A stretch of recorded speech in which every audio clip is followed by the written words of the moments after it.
Bonjour à tous, on se retrouve aujourd'hui pour les résultats de SmackDown du 10 juillet 2020. Petite annonce, voilà, ça n'a pas de rapport avec ma chaîne YouTube, mais je commence les lives sur Twitch, sur le jeu de catch WWE 2K 2020. Voilà, je fais un mode univers à ma façon, et voilà, donc n'hésitez pas à me rejoindre, je vais live tous les jours à peu près. Donc voilà, je vous mets le lien dans la description, et venez me rejoindre, on va parler catch, on va parler de tout, donc venez me voir. Et bien sûr, n'hésitez pas à aller sur mon Utip, voilà, juste regarder une pub ou deux, voilà, pour m'aider et pour aider cette chaîne. Merci d'avance.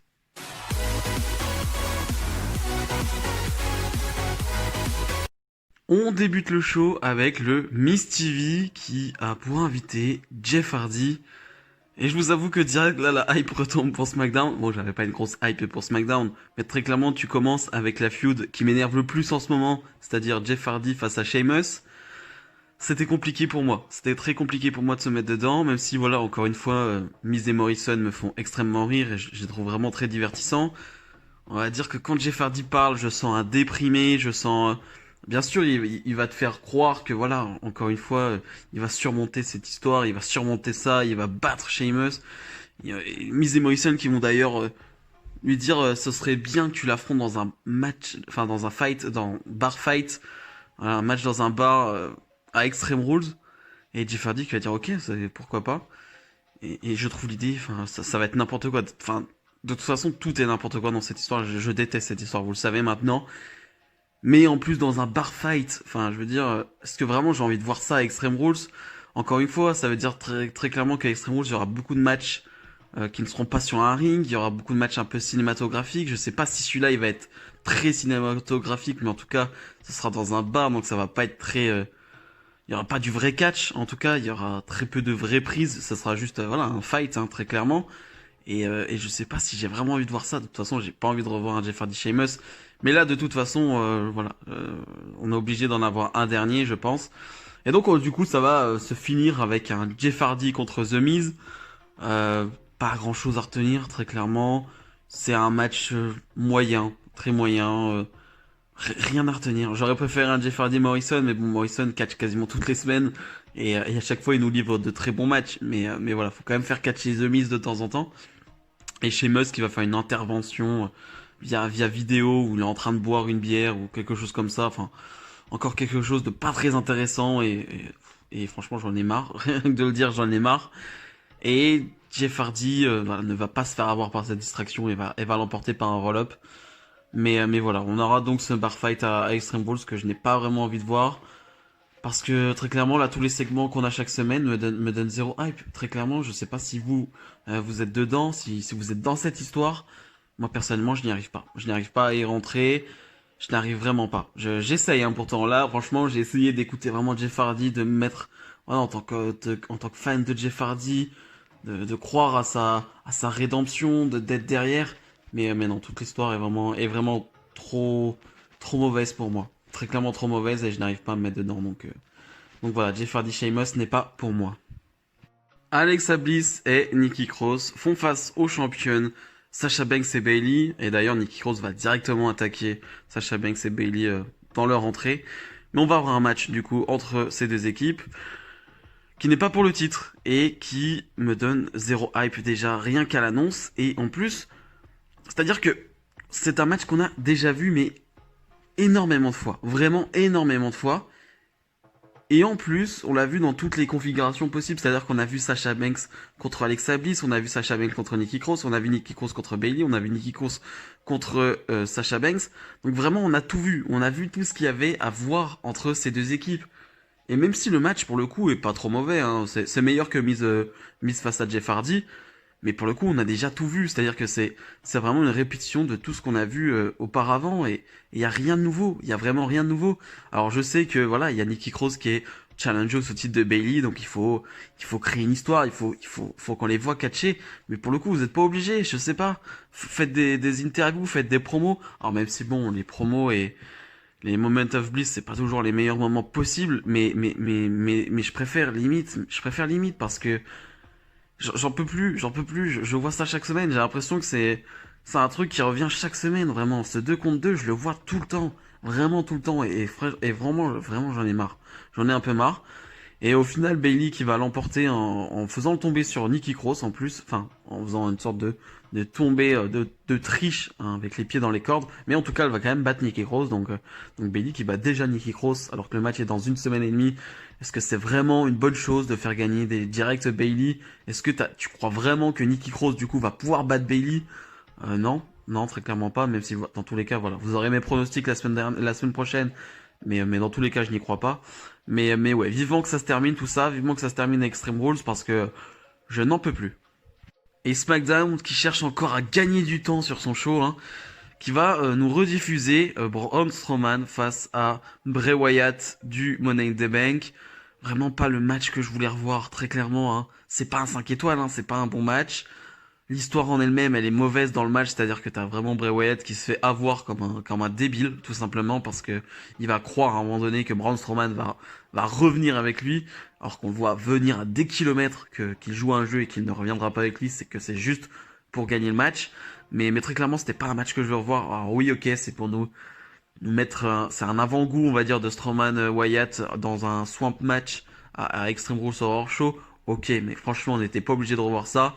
C'était pas un bon moment, sachant qu'en plus, moi personnellement, je voulais que Wyatt reprenne le titre et il le perd. Enfin, il le perd. Il perd ce match et donc du coup, il ne récupère pas le titre derrière.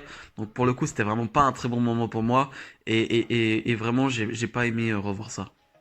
On passe au moment du show, ou alors au moment what the fuck du show, au moment je ne sais quoi en penser du show, un karaoke showdown avec Lacey Evans, Dana Brooke, Naomi et Tamina, présenté par Jey Uso, qui maintenant est présentateur, hein, qui n'est plus catcheur. On sait que son frère est blessé, donc du coup on essaye de lui trouver une place, bah tout simplement sur un ring, ça pourrait être pas mal de le voir catcher en fait Jey Uso en solo, mais bon bref, il est présentateur de ce karaoké et on va avoir chacune de ces superstars qui va chanter sur un theme song de la WWE récent ou pas du tout. Et je ne sais pas quoi en penser encore. J'en rigole encore parce que quand tu m'annonces ça comme ça, je me dis, oh là là, ça va être de la merde. Ça va être de la merde, très clairement. Et en vrai, j'ai pas détesté. Je peux pas dire que que j'ai détesté, en vrai. J'ai rigolé. Alors, des fois, j'étais un peu gêné. J'ai eu un moment de gêne. Je vais vous dire comment et, enfin, quand. Mais dans l'ensemble, j'ai trouvé ça plutôt divertissant. Alors, ok, voilà, c'est comme d'habitude, ça sort totalement du catch et là, on retourne vraiment dans des heures sombres du catch féminin, mais peu importe que ce soit des filles ou des mecs qui font ce genre de choses, je trouve ça plutôt divertissant. Alors, je sais pas si vous allez être d'accord, mais ça m'a fait beaucoup rire. Et le moment pour moi, c'est Tamina qui chante The Game le theme song de Triple H. Je veux dire Tamina, qui n'est pas du tout dans le rythme, qui n'est pas du tout dans le tempo, alors qu'elle fait que trois paroles. Hein. Elle est que sur trois paroles, parce qu'après elle s'arrête, parce qu'elle fait n'importe quoi. Elle est quand même pas dans le rythme. Elle se trompe quand même. Enfin, c'est quand même incroyable. Elle a une phrase à dire, elle n'est même pas dans le bon tempo. Mais c'est dingue. Je trouve ça dingue. Et oui, j'étais mort. J'étais vraiment mort. Quand Tamina a fait ça, alors on n'a pas l'habitude de voir Tamina dans ça. Je crois que c'est la première fois de toute ma vie, tout simplement, je connais Tamina, on va dire, depuis un petit moment quand même. C'est la première fois qu'elle me fait rire. Première fois. C'était incroyable. C'était incroyable. Après, on a un match entre Lacey Evans, Naomi, mais qui va se terminer sur une disqualification. Mais on s'en fiche. On s'en fiche totalement du match. Vraiment, le match, on s'en fiche. Le plus important, c'était le karaoké. C'était vraiment le karaoké. Et je sais pas s'ils vont en refaire. Je sais. Il y a moyen qu'ils refassent ce genre de choses. Hein. Mais je sais pas pourquoi. J'ai pas détesté. J'ai clairement pas détesté. AJ Styles est en backstage et nous dit tout simplement qu'il a battu Drew Gulak la semaine dernière et que maintenant bah, il a plus de challenge. Pour lui, personne n'est au niveau. Et l'intervieweuse, je n'ai plus son nom malheureusement, nous dit que bah, la semaine prochaine il affrontera Matt Riddle dans un match pour le titre. Donc voilà, AJ Styles n'est pas très content. Et donc la semaine prochaine on a AJ Styles contre Matt Riddle dans un match pour le titre. Donc forcément on est très content parce ça va être un match exceptionnel, ça va être vraiment super. Mais je me pose la question, est-ce que c'est pas un peu trop tôt pour Matt Riddle? Parce qu'au final, AJ Styles est champion depuis très peu de temps. Matt Riddle vient d'arriver à SmackDown. Il a déjà battu AJ Styles, c'était un match qui n'était pas pour le titre. Mais là, tu fais quoi? Tu donnes la victoire à Matt Riddle, mais tu le mets direct champion et AJ Styles aura porté ce titre très peu de temps. tu donnes la victoire à Styles, mais ça fait déjà une défaite pour Matt Riddle. Alors ok, après si c'est un match de 15-20 minutes où c'est incroyable et Matt Riddle perd, ça pourrait ne pas me déranger. Ça pourrait ne pas me déranger parce que Matt Riddle perdrait, mais il y aurait eu ce côté très combatif et il nous aurait montré tout son talent. Mais je trouve que c'est un peu casse-gueule comme match et on a l'habitude avec la douleur. Ils adorent les matchs casse-gueule en weekly parce que pour le coup, ils auraient pu nous mettre ça pour Extreme Rules. Très clairement, ils auraient pu nous mettre Matt Riddle et AJ Styles pour Extreme Rules. C'est clairement un match de pay-per-view.